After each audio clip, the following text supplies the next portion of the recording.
rentrée parlementaire demain. Question budgétaire, mais pas que. Les députés nationaux doivent se décider sur l'entérinement ou pas du choix des animateurs de la CENI. Pendant ce temps, la PNC va disperser les attroupements demain à Kinshasa. L'hôtel de ville a demandé de repousser la marche prévue par la plateforme Lamuka. Un policier a été tué dimanche par une bande des Koluna à la Tchambou. Plusieurs quartiers ont été bouclés hier pour retrouver le coupable. 250 ont été arrêtés. Voilà tout pour les titres. Bienvenue à toutes et à tous. Une délégation d'investisseurs allemands est à Kinshasa. Elle est conduite par le conseiller personnel pour l'Afrique de la chancellerie allemande. Ces investisseurs sont notamment intéressés par le chemin de fer. Reportage. La coopération germano-congolaise a été au centre des échanges ce mardi 14 septembre entre le président de la République Félix-Antoine Tshisekedi Tshilombo et la délégation allemande, conduite par M. Günther Nuck, conseiller personnel pour l'Afrique de la chancellerie allemande. Cette délégation a été reçue par le chef de l'État dans son bureau de travail de la Cité de l'Union africaine. Leurs échanges ont tourné autour de différents projets inscrits dans le cadre de la coopération entre la RDC et la République d'Allemagne, précisément dans le domaine du chemin de fer et de l'industrie privée. Günther Nuck s'est réservé de donner les coûts exacts du financement de ces projets. Nous allons certainement essayer d'accélérer la coopération et les activités à dévoiler, mais il faut aussi prendre en considération de voir qu'il y a des choses qui prennent du temps. C'est notamment la suite, dirais-je, de la conversation que j'ai eue il y a 14 jours à Berlin avec le président, moi-même avec le président à Berlin. Et nous devrons bâtir l'avenir de notre coopération sur ces projets. Je crois que c'est ça l'essentiel. Les échanges entre le président Félix Tshisekedi et la délégation allemande est une continuité de la coopération bilatérale entre ces deux pays. Fin de la formation pour la 6e édition à l'École nationale de l'administration. Cette session qui porte le nom d'Étienne Tshisekedi Wamulumba a vu les portes se refermer aujourd'hui. Les énarques ont été honorés par la présence du président de la République. L'administration congolaise s'est enrichie avec 99 nouveaux cadres, 10 femmes, 89 hommes, lauréats de la 6e édition de l'École nationale d'administration, dénommée Étienne Tshisekedi Wamulumba, nom de l'ancien directeur général de l'École des droits et d'administration, ancêtre de l'École nationale d'administration, nommé le 3 janvier 1961 pendant la Première République. Cette 6e édition a clôturé la formation post-universitaire ce mardi 14 septembre 2021 dans l'amphithéâtre du Blason Fleuve Congo Hôtel devant le président de la République, Félix-Antoine Tshisekedi Tshilombo. Depuis sa création, l'ENA a déjà injecté sur le marché 447 énarques, cadres capables de donner du tonus à l'administration publique congolaise, a déclaré le directeur général ad interim de l'École nationale d'administration qui a vanté la qualité de la formation acquise par la 6e édition des énarques. Prenant la parole, Jean-Pierre Liaou, vice-premier ministre, ministre de la fonction publique, modernisation et innovation du service public, a remercié le chef de l'État Félix-Antoine Tshisekedi Tshilombo pour sa volonté de redorer l'image ternie de la fonction publique, épine dorsale pour le décollage d'une nation. Fier et honoré par cette édition baptisée Étienne Tshisekedi Wamulumba, le chef de l'État Félix-Antoine Tshisekedi Tshilombo a donné au lauréat sa vision pour le Congo.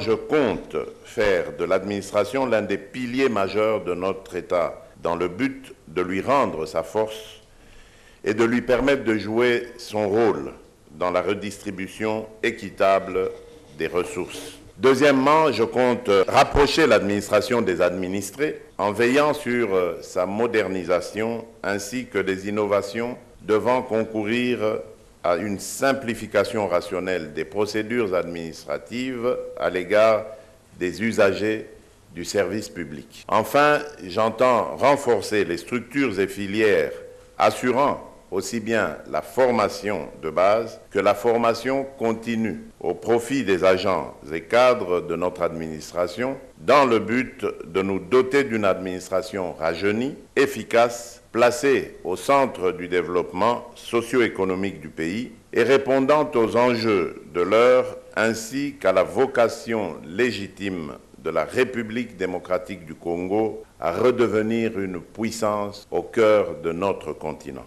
Juste après son allocution, le président de la République, Félix Antoine Tshisekedi Tshilombo, a procédé personnellement à la remise des diplômes de manière symbolique aux 2 lauréats. L'École nationale d'administration a été créée en 2013 par l'État congolais avec comme objectif de renouveler les effectifs de la fonction publique vieillissante.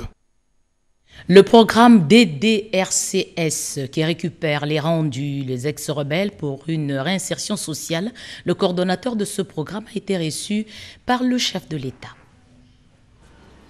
Nous sommes à la Cité de l'Union africaine, site où s'est tenue ce mardi 14 septembre 2021 la première réunion du comité de pilotage du programme de désarmement, mobilisation, relèvement communautaire et stabilisation PDDRCS.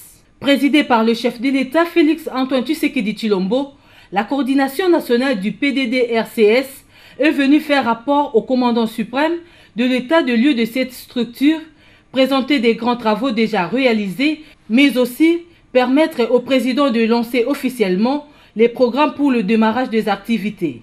Confiant plus que jamais, la coordination du PDDRCS s'est réjouie d'avoir reçu les assurances et orientations claires du président de la République ainsi que du gouvernement Sama Lukonde. Tommy Tambwe Ushindi, coordonnateur national du PDDRCS, a indiqué d'avoir reçu l'appui au financement du Premier ministre et de ministres sectoriels. Bon, il y a beaucoup de choses que nous avons déjà fait.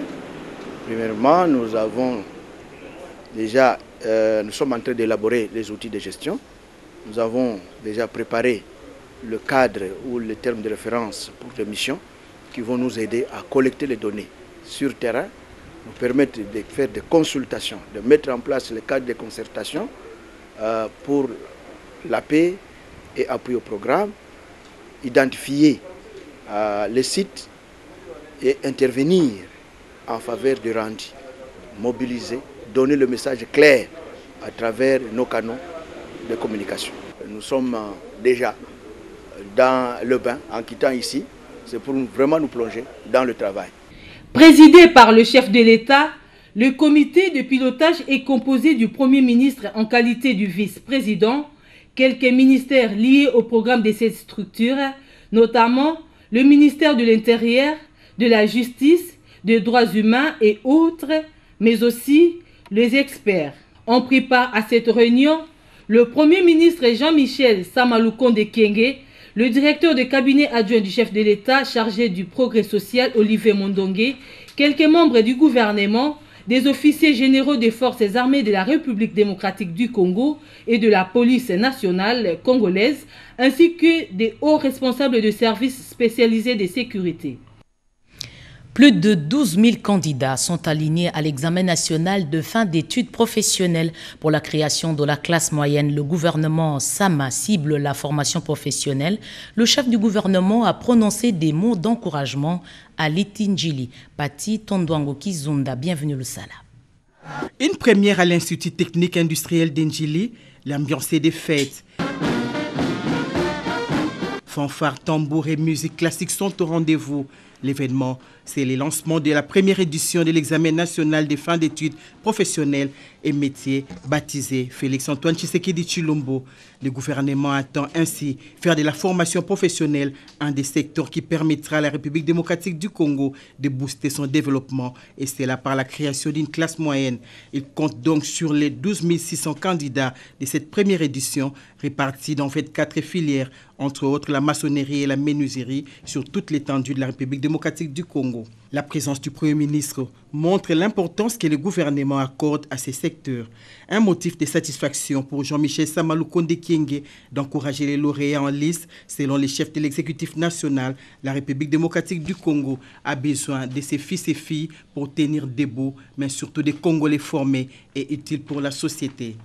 Aujourd'hui, c'est une occasion particulière que vous montrez au monde et ici particulièrement en République démocratique du Congo, le sens de la formation professionnelle et l'utilité dans la société de tous les métiers que vous allez accomplir dans la vie de tous les jours, la vie de toutes les Quinoises et les Quinois. Les vœux d'Antoinette Kipoulou, ministre des tutelles, et que la formation professionnelle et métier soit considérée comme une orientation normale et non plus comme un cycle de rattrapage. La présente cérémonie balise la voie à de grandes innovations qui vont révolutionner les secteurs de la formation professionnelle et métier qui, selon la vision de son Excellence Félix Antoine Tshisekedi Tshilombo, président de la République, chef de l'État, doit devenir un secteur productif, porteur de croissance. Un des temps forts de cette cérémonie, c'est le déballage des systèmes qui a été suivi de la distribution aux candidats qui ont eu droit à un mot d'encouragement du Premier ministre. Une participation inédite à ces jurys est celle des malentendants encadrés à l'église chrétienne biblique ECB par les couples pastoral guinéens. On a noté la présence des députés nationaux et provinciaux, de quelques membres du gouvernement, des missions diplomatiques, des partenaires à l'éducation ainsi que des autorités politico-administratives. Rentrée parlementaire demain 15 septembre au Palais du Peuple. En dehors de l'examen de la loi de finances, les élus vont notamment trouver sur la table le dossier CENI et l'état de siège. Sylvie Moembo. C'est une session de tous les enjeux pour la classe politique, essentiellement budgétaire, la session de septembre qui ouvre ses portes ce mercredi 15 septembre 2021 dans les deux chambres du Parlement congolais tel que le prévoit la Constitution en son article 115. Les députés nationaux et sénateurs renouent donc avec l'hémicycle. Parmi les matières inscrites à cette session de septembre, l'examen de la loi des finances 2022. Du côté du gouvernement, tout semble fin prêt.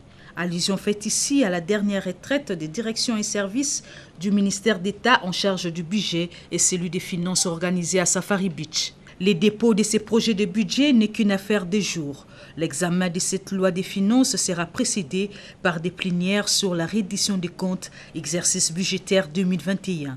L'actualité politique va également s'inviter au débat de cette session essentiellement budgétaire. La désignation tant attendue des animateurs du bureau de la Commission électorale nationale indépendante et la responsabilité des élus à sortir les pays de Saint-Impasse. La question sur l'état des sièges dans les provinces de l'Ituri et du Nord Kivu. Pour les observateurs, le projet de budget 2022, en plus d'être réaliste, compétitif et efficace, mérite d'être revu à la hausse concurremment à celui de l'exercice écoulé, évalué à près de 4 milliards de dollars américains. Je ne suis pas dans les mines. Je fais de l'agriculture, l'hôtellerie. Le président du Sénat a fixé l'opinion sur les accusations portées sur lui. Devant la presse, Modeste Bahati a également dévoilé les stratégies de la réforme du Sénat. Sandra Nyangita Bogelor Kimpianga. Le Sénat se réforme. Modeste Bahati Lukwebo réalise sa promesse faite en mars dernier lors de son avènement à la tête de la Chambre haute du Parlement, celle de redorer l'image des provinces. Il s'appuie sur cette proposition pour permettre au Sénat congolais de mieux fonctionner et d'apporter sa pierre à l'édification d'une société où il fait le plus beau vivre, de la capitale Kinshasa à chaque village de la patrie. Par cette réforme, le Sénat veut intégrer la conférence des gouverneurs, instaurer des rencontres au Sénat-province, tenir la quinzaine des provinces, déployer une nouvelle stratégie de communication pour mieux faire connaître ses actions, relever le défi du numérique, redynamiser la diplomatie parlementaire et mettre en place les œuvres sociales et le mécénat scientifique. Au total, 7 propositions qui reçoivent le soutien et l'accompagnement du PNUD. Devant les membres du bureau, les sénateurs, les membres du gouvernement et autres mandataires, le président de la Chambre haute du Parlement a répondu sans embâche aux questions des professionnels des médias. Au travers de l'article 104 de la Constitution, le législateur a voulu que chaque sénateur représente sa province. Nous avons décidé de prendre davantage à bras le corps cette prérogative constitutionnelle, en faisant désormais fonctionner le Sénat d'abord comme laboratoire d'idées en vue de la concrétisation de la décentralisation, ensuite comme centre d'expertise aguerri et d'accompagnement conseil des provinces et des entités territoriales décentralisées en matière de gouvernance territoriale performante et enfin comme chambre des sages initiatives pour parvenir à la libre administration et à l'autonomie de gestion des provinces ainsi qu'à la rénovation du statut de l'élu local qui en découle dans le droit fil de l'article 3 de la Constitution. Réagissant aux questions des journalistes sur l'affaire Regal Mining, dont certaines sources lui attribuent la paternité, le président du Sénat, Modeste Bahati Lukwebo, s'inscrit en faux et déclare n'avoir jamais eu de relations avec cette entreprise qui est accusée d'exploiter illicitement les minéraux dans l'est de la République démocratique du Congo. Son avènement au Sénat a changé beaucoup de choses, notamment l'amélioration du social des administratifs, une autre promesse de sa campagne, réalisée à la satisfaction de tous. La question du recensement, la délivrance des cartes d'identité avant les élections, les animateurs de l'ONIP ont fourni les détails au Conseil économique et social sur ce qu'il faut pour gagner ce pari. Anim Balaka. La République démocratique du Congo, résolument engagée sur la voie du recensement de sa population, souhait exprimé par le président de la République, Félix-Antoine Tshisekedi Tshilombo et l'ensemble du gouvernement lors du dernier Conseil des ministres. Le souci est d'organiser des bonnes élections avec un fichier électoral fiable. Aussi, doter la population des cartes d'identité avant les élections. Porteur de cette lourde responsabilité, le directeur général de l'Office national d'identification de la population, Richard Ilunga, a donné tous les détails allant du financement aux études de faisabilité au président du Conseil économique et social, Jean-Pierre Kiwakana. Je demande à la nation de se préparer. L'identification est en marche. Bientôt, les choses sérieuses vont commencer dans ce domaine. Elles ont déjà commencé et que tous les Congolais sauront qui ils sont, auront une carte d'identité et ça permettra à notre pays, notre beau pays, de devenir un pays normal. Parce que la définition d'un pays, d'une nation, d'un État, tout ça a quelque chose en commun, c'est la connaissance et la reconnaissance de la population. Jean-Pierre Kiwakana a pour sa part promis son soutien à l'ONIP et souhaite voir cette institution réussir sa mission. Dans ses prévisions, l'ONIP avait évalué à 350 millions de dollars américains le montant global pour identifier la population. Cette opération devrait se terminer avant les élections. Les assises de Lubumbashi ne doivent pas être des états généraux de trop. C'est ce que pense le ministre de l'enseignement supérieur et universitaire Mohindo Nzangi. Il l'a dit à la clôture des travaux. On revient sur les recommandations de ces assises avec Edi Tchala. Les lampions se sont éteints mardi à Lubumbashi. Les états généraux de l'enseignement supérieur et universitaire appartiennent désormais à l'histoire.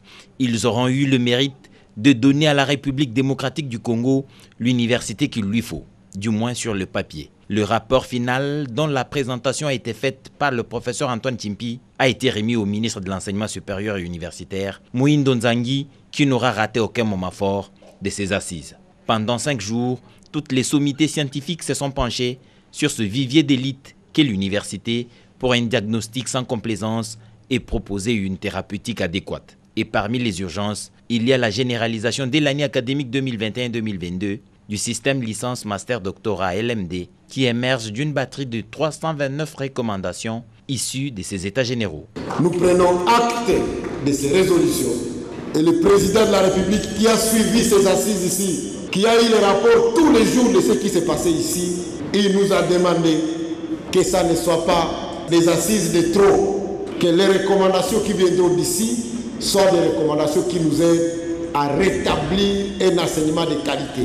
Maintenant commence le laborieux et pénible périple de la mise en œuvre. Le ministre de l'Enseignement supérieur et universitaire, Mohindo Nzangi, à travers lui tout le gouvernement Sama Lukonde, dispose à présent d'un canevas de travail pour une université congolaise en tête des listes des meilleures universités africaines, comme c'était le cas dans le passé.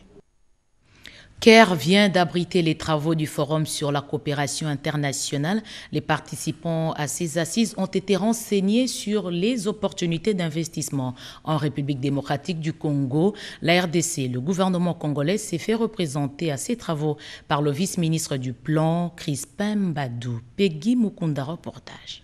Sur les différentes thématiques sur la coopération internationale des pays en voie de développement pendant cette période de la pandémie de Covid-19 et réfléchir sur les synergies d'action collective pour une coopération internationale au service du développement communautaire entre la République arabe Égypte et la République démocratique du Congo. Tel est l'objectif de la première édition du Forum sur la coopération internationale qui s'est tenue en Égypte au Caire. C'est le vice-ministre du Plan, Crispin Mbadou, qui a représenté le gouvernement congolais à ces assises. La République arabe d'Égypte est l'un des pays partenaires chers à la République démocratique du Congo et c'est pour cela que le président de la République, son Excellence M. Félix Antoine Tshisekedi Tshilombo, chef d'État et président de l'exercice de l'Union africaine, a donné personnellement des instructions à notre gouvernement de réfléchir sur les synergies d'action collective pour une coopération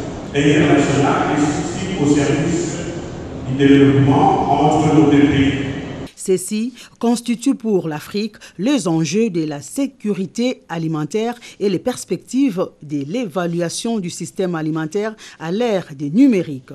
Pour y arriver, le gouvernement a adopté le plan directeur d'industrialisation chiffré à 50 milliards de dollars américains à l'horizon 2030. Et c'est par une visite des sites touristiques égyptiens qu'a clôturé cette grande rencontre. Une autre rencontre, Kinshasa accueille Harare. C'est pour relancer la coopération commerciale, exploiter les opportunités d'affaires mutuellement avantageuses. Edith Chalakatala. C'est de ce genre de fora que naîtra une véritable intégration africaine dans le cadre de la zone de libre-échange continentale africaine, ZLECAf. Le ministre des Affaires étrangères et du Commerce international de la République du Zimbabwe, David Musabana, conduit une importante délégation à ces assises de Kinshasa. Dans les différents échanges conduits du côté congolais par le ministre du Commerce extérieur, Jean-Lucien Boussa-Tongboa, le vœu est de propulser les économies des deux pays vers une industrialisation accrue et un développement harmonieux dans un espace commun. Il est en effet dans l'intérêt réciproque de nos deux pays de suffisamment exploiter les opportunités d'affaires mutuellement avantageuses pour le bien-être de nos populations. Par ailleurs, je note que les présentes assises se feront en collaboration avec les investisseurs zimbabwéens et congolais, lesquels poursuivent le visé de développement des échanges commerciaux entre nos deux pays. Et l'état de nos échanges commerciaux bilatéraux contraste véritablement avec la volonté exprimée par nos deux gouvernements de relancer notre coopération commerciale. Le président de Zimtrade, Yomana, a appelé les opérateurs économiques de la République démocratique du Congo à s'engager dans un réseau RDC-Zimbabwe parce que tous sont dans la zone SADC. Ce sont 30 entreprises au total qui sont venues en RDC pour des relations commerciales privilégiées. Comment lutter contre le terrorisme? Un atelier national des consultations a ouvert ses portes aujourd'hui à Kinshasa. Des travaux ouverts par le conseil spécial du chef de l'État en matière de sécurité, François Beya. C'est ce mardi 14 septembre 2021 que le conseiller spécial du chef de l'État en matière de la sécurité et secrétaire permanent du Comité national de lutte contre le terrorisme, François Beya Kasonga, a ouvert l'atelier national des consultations sur le projet de la stratégie antiterroriste de la RDC et de son plan d'action. Selon François Beya Kasonga, le terrorisme est l'une des plus graves menaces contre la paix et la sécurité internationale de notre siècle. Aucun pays n'est à l'abri de cette menace humaine. Pour lui, cet atelier offre une opportunité de discussions franches et ouvertes pour évaluer la mise en œuvre de la stratégie antiterroriste nationale et de son plan d'action. La représentante spéciale du secrétaire général des Nations Unies, Bintou Keïta, est revenue sur l'adoption du Conseil de sécurité de l'ONU en 2001 dans sa résolution 1373. Cette dernière constitue le cadre général de la campagne internationale contre le terrorisme. Aussi, l'Assemblée générale des Nations unies a adopté en 2006 la stratégie antiterroriste mondiale, une percée dans les initiatives prises par la communauté internationale pour éliminer cette menace. Quant à lui, Hubert Kaozi, coordonnateur du Comité national de lutte contre le terrorisme, blanchiment des capitaux et les trafics illicites des stupéfiants, reconnaît que cet atelier constitue l'aboutissement d'un long processus. Il a rendu hommage aux Nations Unies pour leur accompagnement et au chef de l'État Félix Antoine Tshisekedi Tshilombo pour ses efforts inlassables dans la lutte contre les terroristes. Bientôt, 5000 km de voies ferrées vont être réhabilitées et autant de kilomètres vont être construits par le gouvernement. Un projet qui bénéficie d'un appui des investisseurs allemands. Du côté de la RDC, 2 entreprises du portefeuille travaillent sur ce projet. Il s'agit de l'Ex-Sonatra et de la SNCC. Angèle Mabiala-Landou. La finalisation du processus de la mise en application de la Convention des collaborations portant sur la mise en concession des infrastructures ferroviaires en République démocratique du Congo tend vers son aboutissement. Les partenaires allemands sont venus rendre compte à la ministre d'État en charge du portefeuille de l'avancement des travaux. Maintenant, nous sommes dans la phase de planification et nous commençons avec le premier 3 tronçons. Et nous sommes bien dans le calendrier. Une côté, c'est la connexion entre Kinshasa et le Congo central, avec le port à la mer, Matadi, et dans la future aussi avec Banana. Et au sud, c'est la Provence au sud, avec la connexion avec l'Angola. La princesse Adelkaïnda Maïna, qui tient à la réussite de ce projet, appelle les investisseurs à faire diligence. Il est vraiment de notre devoir que nous arrivions à faire aboutir ces projets, pas pour nous, mais pour le peuple qui nous a mandatés. Et que nous devons aussi arriver à défendre leurs droits à travers ces projets salutaires. Et à vous aussi, je vous demande de ne pas vous lasser, d'être toujours à main de témérité pour son aboutissement heureux.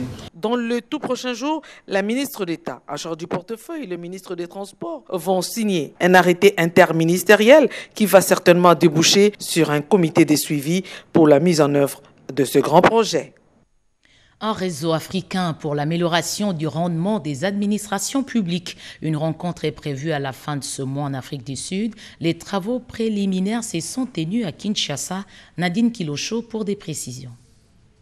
L'Assemblée générale qui se tiendra à la fin de ce mois de septembre en Afrique du Sud, le vice-premier ministre, ministre de la fonction publique Jean-Pierre Liaou a procédé au lancement des travaux d'Amdine, région Afrique centrale, ce lundi 13 septembre 2021 à l'hôtel Rotana. Ces assises de Kinshasa connaissent la participation de plusieurs pays de la sous-région tels que le Cameroun, la République du Congo, le Centrafrique et d'autres. La vision d'Amdine est de permettre aux écoles qui en sont membres, de devenir des centres d'excellence, capables de répondre aux défis de développement africain et aux engagements mondiaux.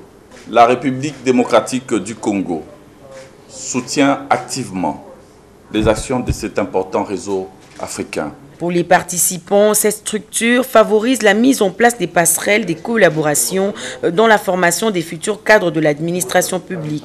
Nous avons besoin d'un management assez conséquent et excellent pour nos administrations publiques au niveau de l'Afrique et partout l'Afrique centrale. Les administrations de l'Afrique est une sorte de plateforme sur lesquelles ils peuvent travailler ensemble en réseau pour pouvoir échanger des idées et des expériences pour l'amélioration de nos fonctions publiques. Connaissant les mêmes problématiques, les pays africains sont dans une logique de coopération pour permettre aux élites sorties des écoles nationales d'administration de pouvoir être en même de trouver des solutions à toutes sortes de défis pour une administration publique au service du peuple.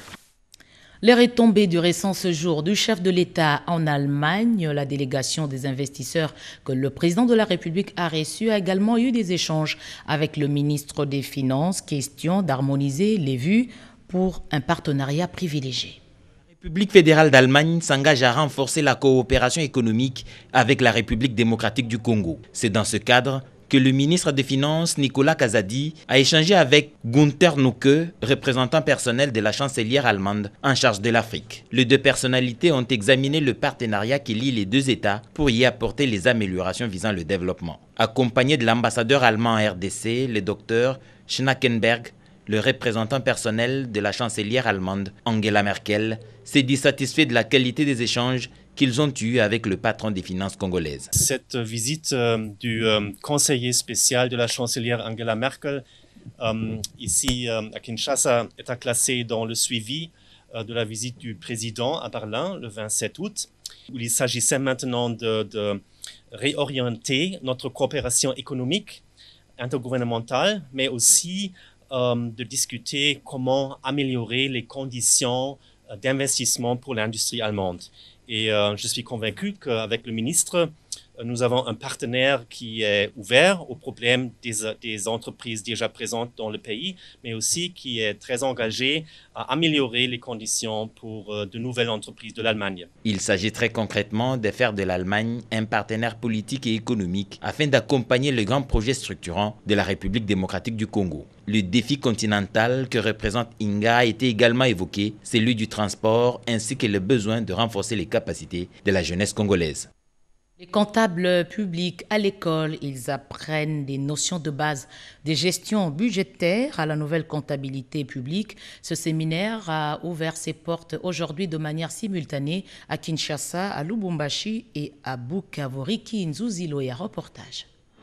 La République démocratique du Congo s'engage désormais à rejoindre les pratiques comptables modernes d'usage déjà dans les administrations publiques de nombreux autres pays. C'est pour une bonne photographie des opérations financières de l'État avec une image fidèle et une bonne appréciation des opérations par les gestionnaires et organes de contrôle des comptables publics réunis simultanément en formation à l'École nationale des finances à Kinshasa et sur 2 autres sites en province du Haut-Katanga et du Sud-Kivu. Après toutes les mutations en termes de textes, en termes de procédures, en termes de techniques, il était le moment de former les comptables à ces nouvelles exigences afin qu'ils soient capables de porter la réforme dans leur domaine de travail.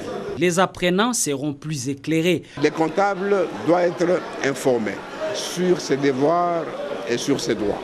Nous allons passer d'une simple comptabilité budgétaire, une comptabilité des caisses, comptabilité d'encaissement et comptabilité de paiement, à une comptabilité patrimoniale. Il s'agira de mettre l'accent sur le jugement des comptes publics, comment on exécute le budget, et vous avez intérêt à ne réaliser que des dépenses qui sont conformes à la loi. La méthode participative mettra en interaction les formateurs et les 252 comptables en mode présentiel et virtuel avec l'appui du projet Profit Congo et la Banque mondiale. Lutte contre les violences basées sur le genre au sein de l'armée, des commandos et des magistrats militaires sont en formation en Ituri, session organisée par un service spécialisé des FARDC. Les auteurs de violences sexuelles, des droits de l'homme et du droit humanitaire international doivent être réprimés au sein des forces armées à cette période de l'état de siège. En Ituri, cheval de bataille du commandant suprême des forces armées, Félix Antoine Tshisekedi Tshilombo, dans le cadre de sa politique de tolérance zéro immédiate. Voilà ce qui justifie l'organisation d'un atelier de sensibilisation de 2 jours à l'intention des commandants d'unité et des magistrats militaires. Leitmotiv pour les secrétaires de la commission de lutte contre les violences sexuelles et commandant second du service de la communication et de l'information des forces armées, le colonel Batabombi Apanza Daniel, de rappeler à l'assistance le bien fondé de cette formation. J'ai saisi par conséquent cette occasion pour rappeler à toutes et à tous que la politique de tolérance zéro contre tout comportement déviant reste démise au sein des forces armées, quel que soit le grade militaire revêtu par le présumé auteur de l'acte. Aujourd'hui, c'est une action de sensibilisation qui nous rassemble dans ce cadre de cette activité liée à la mise en œuvre de la campagne si haut évoquée. Le vice-gouverneur de l'Ituri, le commissaire divisionnaire Alonga Boni Benjamin, qui a présidé la cérémonie, a appelé les participants de capitaliser les acquis de cette formation dans leurs unités respectives. Dirais-je juste un rappel, car parler d'une formation, c'est un peu trop en globalisant, mais je préfère mieux faire un rappel des notions que nous connaissons déjà, étant donné que les violences sexuelles, la répression des violences sexuelles sont contenues dans l'arsenal juridique de notre droit que nous appliquons aujourd'hui. Notons que cette formation sera sanctionnée par un acte d'engagement et d'honneur de respecter et d'appliquer les mesures de prévention et de répression des violences sexuelles au sein de l'armée.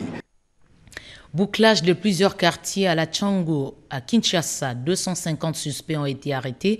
La police est à la recherche des auteurs de la mort à coups de machette d'un policier le dimanche. Edi Tchala. Guide oyo azali chargé ya positionner bino. En plein exercice de ses missions, un policier a été poignardé par un Kuluna au quartier de Massina dimanche dernier. Le commandement de la police nationale ville de Kinshasa s'était résolu d'y aller avec méthode. Un bouclage mixte, peine CFARDC, dans la nuit du lundi au mardi, a produit des résultats. Plus de 250 brigands ont été appréhendés. Mené une opération de bouclage ici à quartier 3 et quartier 1. Compte tenu des renseignements à notre possession, il y avait des bandits à main armée, des criminels, ainsi que quelques Kuluna. On a perdu un policier le dimanche qui a été poignardé. On a arrêté quelques personnes. Parmi il y a des innocents, il y a 244 personnes interpellées. On vient de relaxer tout à l'heure 58 personnes. Et on va continuer à faire encore des enquêtes. Celles des civiques seront amenés à la police. Les autres qui sont des innocents seront relâchés. On ne peut pas arrêter quelqu'un qui n'a rien fait. D'autres personnes, on les a trouvées avec la drogue, avec les chanvres, les autres avec des machettes. Le général Silvano Kasongo est déterminé à mettre hors d'état de nuire tout un civique, quelles que soient ses méthodes d'opération. Il compte pour cela sur ses troupes, auxquelles il impose une discipline rigoureuse. Plus de 200 Kuluna, toutes des filles, parmi elles des filles mères, elles ont décidé d'abandonner les armes blanches pour revenir à la raison. Elles sont maintenant disposées à travailler pour l'intérêt public. Eric Kabamba. Hier, elle s'est donnée à cœur joie aux enlèvements. Elle servait aussi d'appât pour attirer leur proie vers le banc des gangs. Aujourd'hui, reconverties, ces 200 filles aux allures plus soignées, au comportement modèle, ont été présentées au grand public. Ces ex-Kuluna ont été récupérés dans la rue pour bénéficier d'un encadrement psychosocial de plus d'un mois grâce à la synergie de femmes de la société civile. Nous venons aujourd'hui de clôturer avec 224 filles ex-toxicomanes parce qu'elles ne sont plus là-bas, qui ont pris la décision d'abandonner la vie des drogues et pour qu'elles puissent se donner à la vie active. Pour réussir cette récupération, cette ONG s'est appuyée sur la Fédération mondiale contre la drogue à travers son projet Jeunesse sobre, communauté plus saine. C'est un projet que nous avons élaboré et développé. La coopération suédoise a accepté de nous accompagner. Le projet consiste à récupérer 1500 Kuluna, donc 750 filles et 750 garçons, les sortir de la violence urbaine, mais aussi de la vie, de la dépendance de la drogue. Et chaque année, nous avons pour objectif de récupérer 500. Vous venez de voir 224 filles, il y en a 50 autres qui vont finir également bientôt. Ça ferait un total de 274 filles récupérées. Une main-d'œuvre de plus mise à la disposition du pouvoir public pour les travaux d'intérêt commun pour atteindre leur autonomisation et leur réinsertion dans la société. Je vous emmène maintenant sur les rues de la capitale. Des Quinois sont transportés par des véhicules cabossés, sans phare ni clignotant, un amas de ferraille qui serpente les rues. Les passagers se contentent, faute de mieux, de ces véhicules. Jacques Méji. On dirait dans une jungle. Pas de respect de normes en matière de transport en commun. Véhicules accidentés, sans phare, sans rétroviseur, ni clignotant. Au regard de leur nombre sur la voie publique, la population quinoise n'a pas de choix. Il n'y a pas mieux que ça. Il y avait un autre moyen, on n'allait pas prendre ça. Je suis ici, ça fait 15 ou 20 minutes, il n'y a pas un autre transport. Je serai obligé de faire avec. Curieusement, les conducteurs ont des excuses, des raisons de conduire des véhicules hors normes. En tout cas, Moutouga Transport. Les véhicules sont dans cet état à cause des accidents. Nous sommes souvent pressés.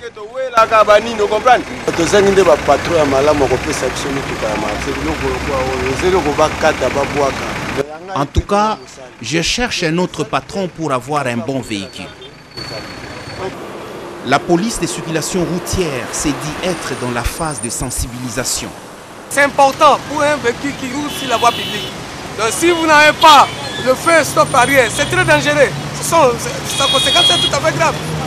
Sur les artères de Kinshasa, l'état de ces véhicules dans les transports en commun laisse entrevoir le danger permanent que court la population.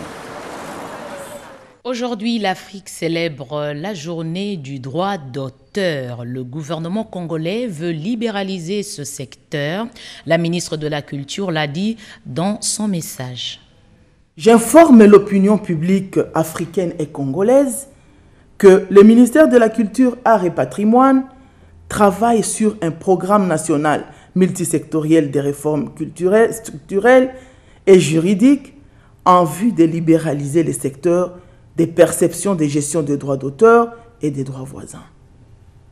Nous allons donc, dans les actions en synergie, mettre un terme aux pratiques qui ont découragé les artistes et qui ont semblé occulter plusieurs autres talents de l'art au profit d'une catégorie limitée.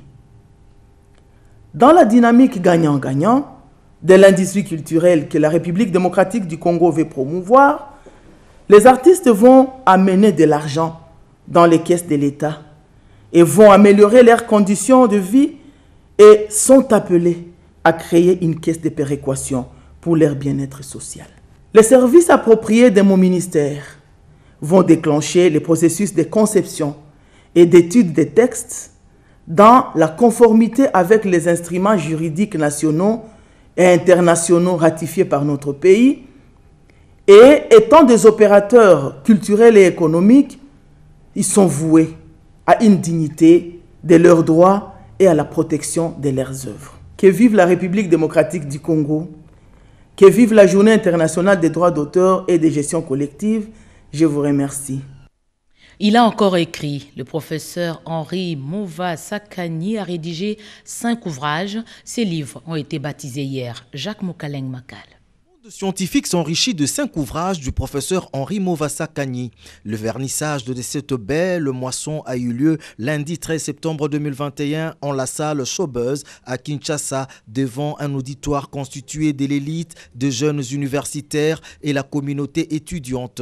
D'entre deux jeux, des orateurs se sont succédés à la tribune pour la présentation de l'œuvre complète de Henri Mova Sakani. Le professeur Daniel Makese de l'UPN a fait la synthèse du livre Les profanateurs du 30 juin en mettant l'accent sur la prise de conscience de l'élite.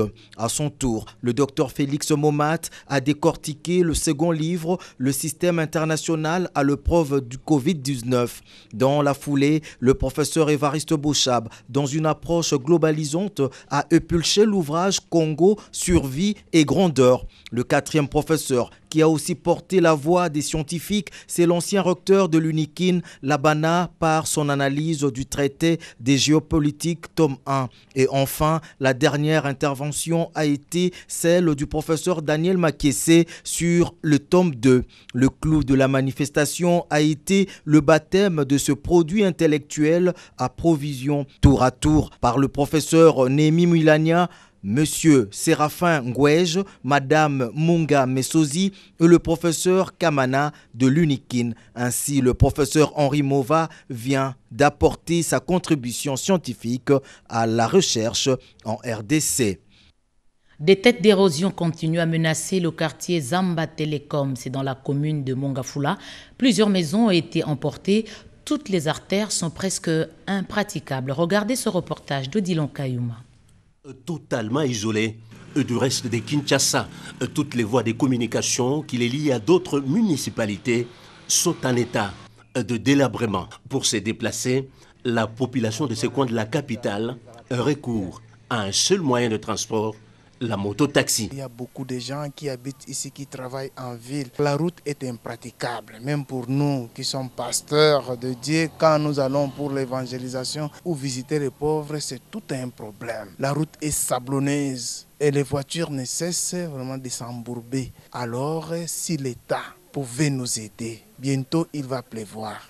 Hormis le problème des voies de communication auxquelles est confronté les quartiers Zamba Telecom, les multiples têtes d'érosion avancent à pas de géant et ont déjà englouti une centaine de maisons. L'école La Promesse, qui assure l'encadrement de la jeunesse, court un grand risque malgré les appels incessants des habitants lancés auprès du gouverneur pour arrêter l'avancée vertigineuse des têtes d'érosion monstres. Le quartier Zamba Telecom, qui n'est pas au bout de ses peines, fait également face aux problèmes d'énergie, pas d'eau potable, moins encore l'électricité. Et puis cette sensibilisation à bannir les antivaleurs au profit de la cohésion nationale et l'unité. Les fidèles de l'église Sévéné, c'est dans les territoires d'Idiofa, dans la province d'Ikwilu, ont été touchés par ce message. Rodé Panda.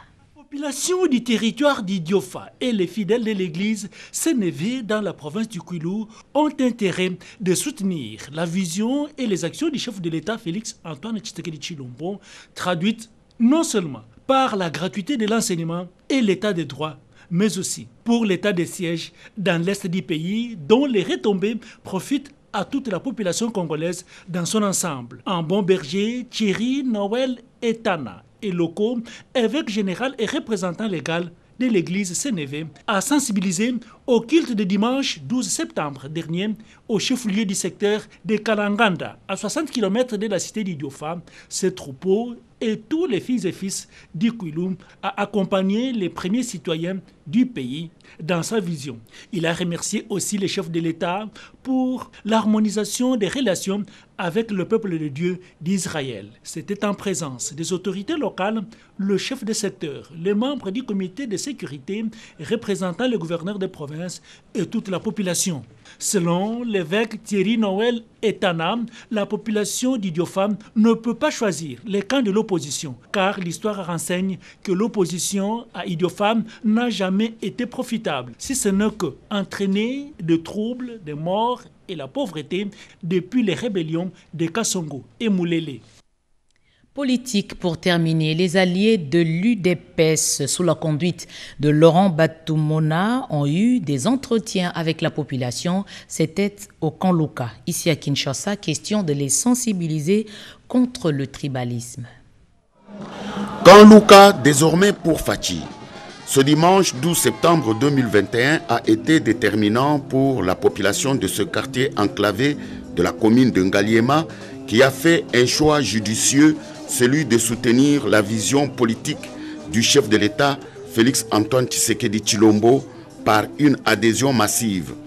Camp Luka, on le croirait à peine, était jadis le bastion de l'opposition et y a résisté. Mais voici seulement la mobilisation à nul pareil faite par l'élu de Kinshasa, Laurent Batumona, bénéficiant de l'apport du pasteur Daniel Mouya, de faire charmer Camp Luka qui était à la recherche d'un leadership. Déjà l'accueil réservé au président national du mouvement de solidarité pour le changement, MSC en sigle, Laurent Batumona, ne fait l'ombre d'aucun doute quant à la disponibilité inconditionnelle de Camp Luka de s'ouvrir au programme d'action du président de la République, Félix Antoine Tshisekedi Tshilombo, d'où cette demande de la population de désenclaver Camp Luka par plusieurs routes asphaltées, d'électrifier et d'alimenter ce quartier en eau potable. Bref, doter Camp Luka des infrastructures de base. Cependant, la population de Camp Luka continue de réclamer le passage du chef de l'État afin de sceller ce mariage de raison. Voilà, fin de ce journal. Merci de l'avoir suivi avec beaucoup d'attention à travers le monde. Je rappelle les principaux titres: rentrée parlementaire demain, session essentiellement budgétaire, mais pas que. Les députés nationaux doivent notamment se décider sur l'entérinement ou pas du choix des animateurs pour la CENI. Pendant ce temps, la police va disperser les attroupements demain à Kinshasa. L'hôtel de ville a demandé de repousser la marche initiée par la plateforme Lamuka. Un policier a été tué dimanche par une bande des Kuluna à la Tchangou. Plusieurs quartiers ont été bouclés hier pour retrouver les coupables. Vous avez vu sur les images, près de 250 personnes ont été interpellées. Continuez à suivre la télévision nationale. L'actualité revient à 23h à la présentation Getty Omatuku. Je vous retrouve demain, 20h.